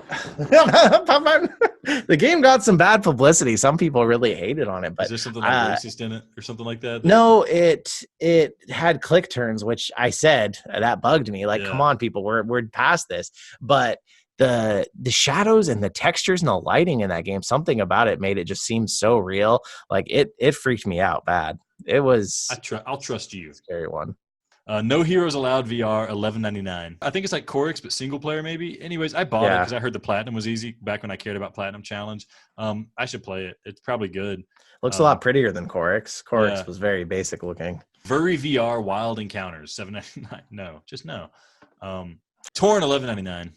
No, Torn, it had a cool premise, but they would never fix the glitchy tracking, so you'll get stuck in the walls a lot. Yeah. Just listen to that Natalie Imbruglia song, Torn, if you guys know what I'm talking about. She still looks good. Can you believe it? Do you know who she is? No? Who the hell are the Eagles? You don't know who the Eagles are. You don't know who Natalie Imbruglia is. The Assembly, $11.99. Hell no. I didn't get far enough. I feel like people have said it's got some amazing stuff to it, but I just didn't get far enough to really get into the plot in it. Can you kiss somebody in this game too? I don't think so. No. Okay. Well, I mean, you can force yourself on someone probably, but it's not like a willing kiss like it was in Loading Human. I'm into consensual. I like that about Loading Human. Evasion, $7.99. I think I bought this too. Have you? What do you think of this game? Is it good? This game is repetitive as hell. Like, it's cool. You start off and it's a shooter and you have these different characters, but like, here's an amazing thing they did with this game to make the levels last longer. You go one direction through a level, you get to the tower that you need to save, and they're like, hey, you did it, woo. Uh-oh, the base you came from is getting attacked now. So you turn around, you turn your ass around, and you go back across the same level you just walked through the other direction back to the base to save it now. And then, oh, there's something else going on, you turn this direction. You're literally walking around the same level repeatedly, shooting the same things. It gets repetitive so fast. The only reason I enjoyed it was because I was playing it co-op with a buddy of mine in Denmark, and that was the only thing that even kept us going for as long as I think we played it for like 2 hours, and that was the only reason because I was with him. Because if I wasn't, 15 minutes I would have been done with this game. It was one of those games that was hyped up to be something great, and it sucked. If I move to Denmark, will you play with me? Yeah, sure. The time zone difference is great. Time Carnage, $7.99. No, all right. It's fun enough, but it's not. It's just another wave shooter. Blasters of the Universe, $5.99. Yes. Don't Knock Twice, $7.99. No, I'm not doing it. Eve Valkyrie Warzone, $11.99. If you have a hotel, so just for the single player to feel that ship flying, the game's really well crafted, but no, it's dead. Yeah, it's a really good game. Zone of the Enders, the second runner, Mars with an upside down A, $11.99. Yeah, I say yes. Yes, I don't know enough about it. I have it, but I thought it was free when I got it. I don't know why I have it. The dude who made Metal Gear Solid and Death Stranding. This is one of his creations. And then they VR-ified it after the fact. It's good. I like it. I'll have to check it out then. Bloody Zombie, $6.74. No. It's kind of cool, but it's just Streets of Rage in VR. I mean, let's say no. Bonfire, $2.49. Oh yeah, I forgot that it costs. It's a movie. It's an interactive movie. Really, it's not really a game. Yeah. It was very cute and fun, but I feel like it should be free. It's another one from the people who made The Crow and stuff. Like it's really good looking and cute, but it shouldn't cost anything. Should be free then. Yep. Pierhead Arcade, $7.49. No. One Piece Grand Cruise, $4.99. No. Hustle Kings VR, $9.99. How is that still that much? No. Yeah, no. It's been out forever. Perfect. For $4.99. If you really need to escape to the beach, go for it. Waddle Home, $2.49. Aw, no. Transpose, $9.99. Yes. I almost bought this because of you. I don't know though. Now I'm worried. Did you like Portal? I liked it. You like these kind of like puzzle? It's a mind-bending puzzle game. It's so good, man. It's so good. So good. Go to GameCritics.com. Read my review of it. I wrote a review for that website on there. It's so good. $9.99. Hell yeah. Floor Plan, $2.99. Yes. All right. We're getting positive here. Blood and Truth, $19.99. Yeah. Now, yes, I said wait for a sale when it came out. This is the time. If you didn't get it, it's got DLC. It's half price. Now get it. You won't be as disappointed. Time. Headmaster, $9.99. We all know what we're thinking. Headmaster, Adam's mom. Yeah. Game's funny. Borderlands 2 VR, $24.99. Yes, it seems like a high content. price still, but it's yeah. There's so much to it. A lot of content. They released all the DLC. Yeah, buddy. No multiplayer though. Sorry. Yeah, aim support though. Yeah. Battle Wake, $14.99. Oh, is it the ship one? Yeah, the ship one. Yeah, no. It looked fun, but it looked repetitive as hell. Spark, $9.99. Boy, if you can get some friends, that is a great workout. Nat and I were talking about playing that, just the two of us for exercise. That's a good one. I'm not interested in exercise. You don't need it. Yeah. Res Infinite, $14.99. We know our thoughts on this. No. The Persistence, $14.99. That's a company I want to know about what they're doing next. The Persistence, I loved it. Yeah, that's a good one. I would say yes on that one. They better do something next. Persona 5 Dancing in Starlight. Do you play flat games, JayBratt? Not anymore. I mean, the occasional little bit here and there, but I just don't have time. I'm too into VR. Never played Persona? No, although it looks like an anime thing, which kind of keeps me away from it as it is. Okay. They're really good, like Japanese RPGs, even if you're not into the anime stuff. But this is a dancing game based off that, so you probably definitely wouldn't like it. It's just getting worse here. RPG, dancing. I'm just fifth iteration of this. Well, these came out at a crazy price too. I remember these were like $60. How much is it on sale? It's because they know. Yeah, it's $19.99. They know that we talked about people are going to buy it. Yes, no. Dick Wild 2 for $9.99. If you can get a friend to get this, yes, co-op in this is actually pretty fun, although it was a little too easy. Well, that's good because the first one was a little too hard. Yep, way too hard. Creed, Rise to Glory, $14.99. Yes, but get your TV. Don't put your camera on top of your TV. Move your camera. You will destroy that TV. Just throw the TV out. You don't need it. It's VR. Yeah. Keep Talking and Nobody Explodes, $7.49. Definitely. Invite all your friends over, all your couple friends, and you put them each together in this game, and you get to see who has a good relationship and who does not communicate well. That's so much fun. Let's just keep talking. Nobody Explodes, Divorce Town. Yep, it's great. Riggs Mechanized Combat League, $9.99. No, it was free on PS Plus once, and I doubt there's anyone still playing it. It's a good game, though. Even multiplayer. It's great. It's gorgeous, but it's dead. Like it should have, if it had come out now, same tech, same quality, it would have been a big, huge hit. Yep. Scraper First Strike, $9.99. That's one that's been on my list. I'm curious about it. What do you know? You played it? You guys review it? Yeah, I think it's fun. It's got some quirks to it. A little bit of polish is lacking. I do think this might be like the quintessential 3D rudder game. Like the game aesthetically looks like it was designed to be played with 3D rudder and then like an aim controller or move controller. It has 3D rudder support because the thing is you're a person who's on like a mechanized wheelchair moving through this thing fighting robots. The game glitched out on me and I got bummed. They put like a lot of lore behind this. There's like a novel and stuff written for it and things. It's a cool game. Yeah, that's a good price. $9.99 is a good price. Prison Boss VR, $9.99. No. Nope. I played the demo, and I just felt like that was going to get old so fast. Cool. Shooty Fruity, $9.99. This gets a lot of positive reviews from people who play it. I mean, if you need a wave shooter, go for it. Try it out, but it's a wave shooter. Yeah. It's just special and cute. Bravo Team, $9.99. I wish I had only paid $99 for it when I got it. If you have a friend and you want to get drunk and you both buy this game, it is worth playing together once, but you'll never play it again.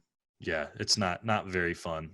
Conrad's Kitten, $6.99. I'm gonna go out on a limb here. I bought this just because I don't even know about the game itself, but the developer's so passionate. On Reddit, they are so great and they're so funny and they really support the game. They love it. I just wanted to support them, so I bought it. I don't even know if I'll touch it. Let me tell you, it first came out and it was okay. It's like a very bare bones Tamagotchi type thing. You have a cat, you do silly stuff with him, and it gets old fast.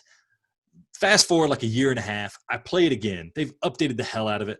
Game is fun as hell. Tracking is improved. You got kittens and stuff at the nighttime you're playing with. Yeah. And I put it on my 3-year-old's head. She freaking loves it. She loves it. Just ignore that warning, 12 and under. Eat my ass, Sony. Actually, no on this one because you can 50 cents more. You get all the DLC. So go buy that. If you buy really? There's a DLC. $7.49 and you get the whole bundle or whatever. Is that why I think I'm missing something then? Okay. Anyways, it's good. It's surprisingly good. I was playing No Man's Sky and stuff, and then I played this with my daughter once, and I'm like, I wish my daughter would leave me alone so I could just keep playing with this cat. It's really fun. Yeah, $6.99, well worth it. Dead Secret, $7.49. No, it was a Gear VR port. It wasn't that great. Tetris Effect, $19.99. Not a bad price. Not a bad price. I almost bought it myself. I mean, maybe. I'll say yeah. Toho Kabuto V Burst Battle. Anime girls fighting arena game. Sounds like your jam. Not really. It doesn't sound like my jam at all. Never mind. Killing Floor Incursion. $9.99. Yeah, I need to tell you the price. Yeah, get it for co-op though, but don't be the second player because their experience isn't as fun. But it's a really fun game if you're with a friend. Blindfold, a VR experience, $9.99 or 99 cents. 99 cents. I can't believe that costs anything. 99 cents to pretend you have a blindfold on. Pretend you're getting interrogated. I actually did a thing on it. It's worth it for some social awareness, I guess. 99 cents is cheap, but yeah, I feel like it should be free. Immortal Legacy, the Jade Cipher, $9.99. It looked good. Looked good. I haven't played it. It looked good though. My boy Joda Boy says don't play it, but I feel like I want to play it. At $9.99, that's not as bad. I mean, I don't know. There's so many other games coming out that look so good. I'd say no. Probably just don't spend the money. Actually, you can get something else. Waltz of the Wizard Extended Edition, $5.49. I don't know anything about this game.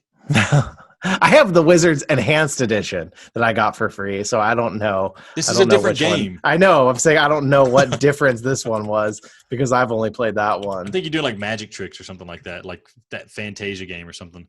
No. Jupiter and Mars, $14.99. Yes, it's cute, it's gorgeous, and it has a good message. I'm actually gonna get this. I haven't played it yet, but it looks super pretty.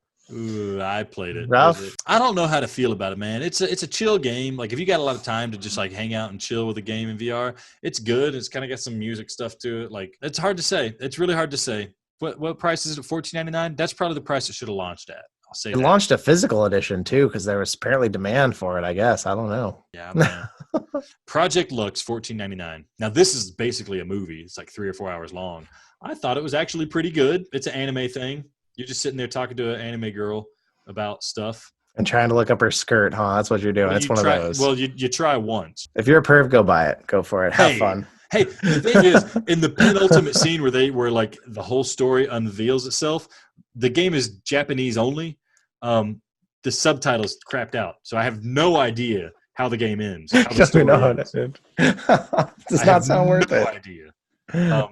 But I was enjoying it up until then. Box VR, $17.99. Yes, this just got a ton of DLC. Crazy workout game. Go get it. I love this game. It's Beat Saber, but punching, which is I want to punch stuff. Tokyo Chronos, $29.99. Seems like a lot. This is a visual novel. Do you know anything about visual novels? I know a little bit about it, but I'm not into anime. I'm the only person I know that's not. I don't know why. This is good. That's expensive. If you like visual novels, it's right up your alley. It works really well. It's an excellent VRification of a visual novel. I have not played through you got to play through the game like twice to get the whole story. I played through it once. Intriguing story. Really want to know how it ends. Don't want to know enough to actually sit through the game again.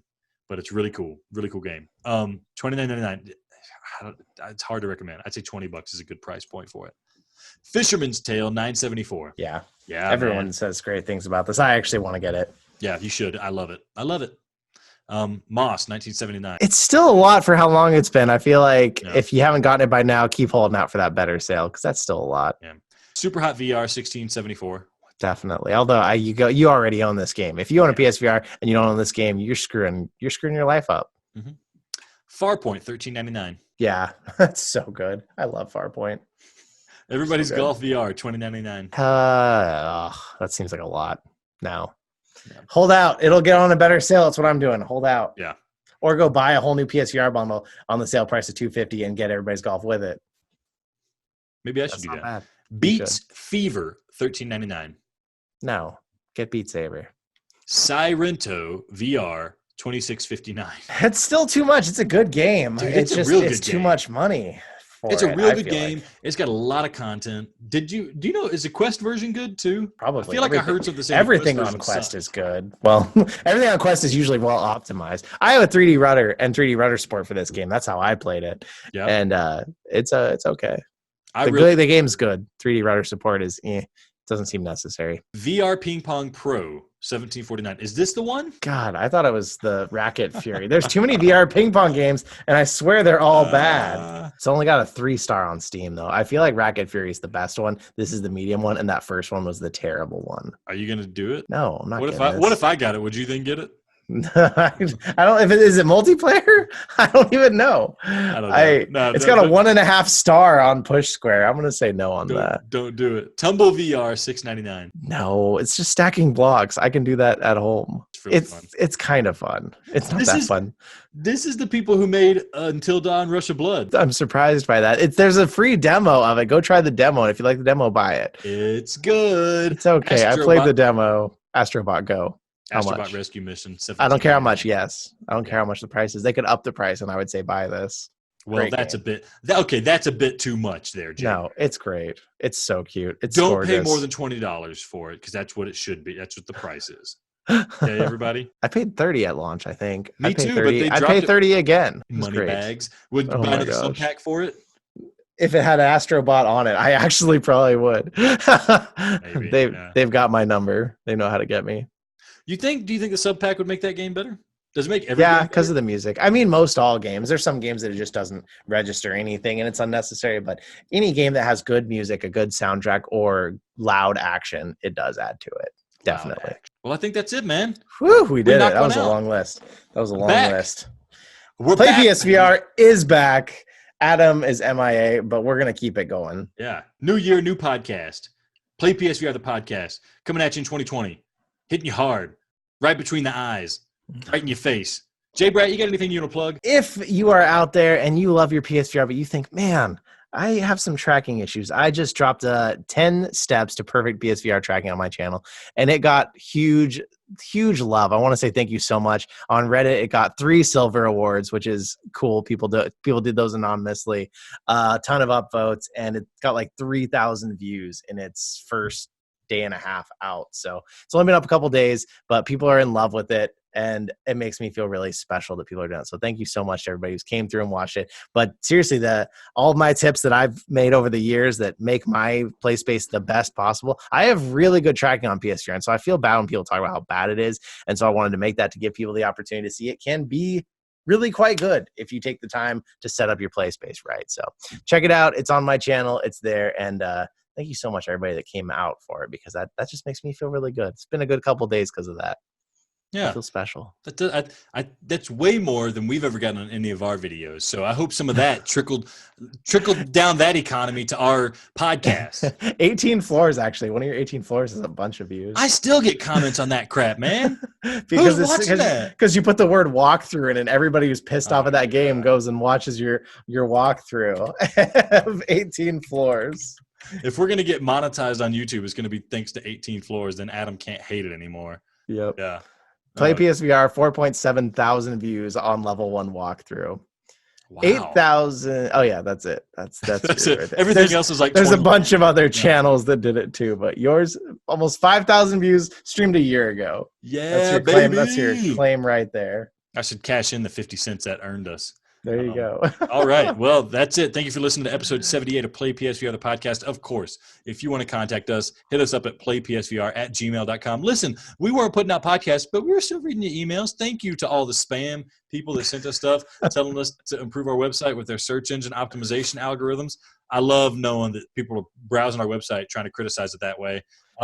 Thank you for everybody that reached out saying they were wondering where we were. We're all right. Adam's all right. I'm all right. JayBratt's all right. Nothing's wrong. We're busy. We're busy, guys. We're grown-ass adults trying to get things done. I want to do this as much as I can. We're going to keep it rolling, though, a little bit in 2020. We're going to at least once a month, all right? If I haven't done one in a month, email me. I'll send you a copy of Stunt Kite Masters VR. How's that sound? All right? What a deal. What a deal. Deal and a half. If you already have a copy, don't contact me. Don't ask me. You can hit us up on Twitter or at PlayPSVR. And, you want to listen to an old episode or something like that, go to playpsvr.com. The website is still there. I know because I keep getting billed for it. Maybe I should have, if I wasn't going to do the podcast, maybe I should have canceled that. But no, we still have the website up. Go back, listen to some old podcasts. We don't have the reviews anymore, though. All right, that's it. JayBratt, thank you. I Hey, hope you thank you. I hope you had a good New Year. Hope you had a good Christmas, and I hope you have another good Christmas in 2020 when we're going to be continuing talking to each other. All right? It's going to be perfect. Everybody, we're here for you. Play PSVR is not dead. Thank you so much, Adam. I hope you're out there somewhere. I hope you're doing good. Everybody, have a great night. Have a great night. Adios.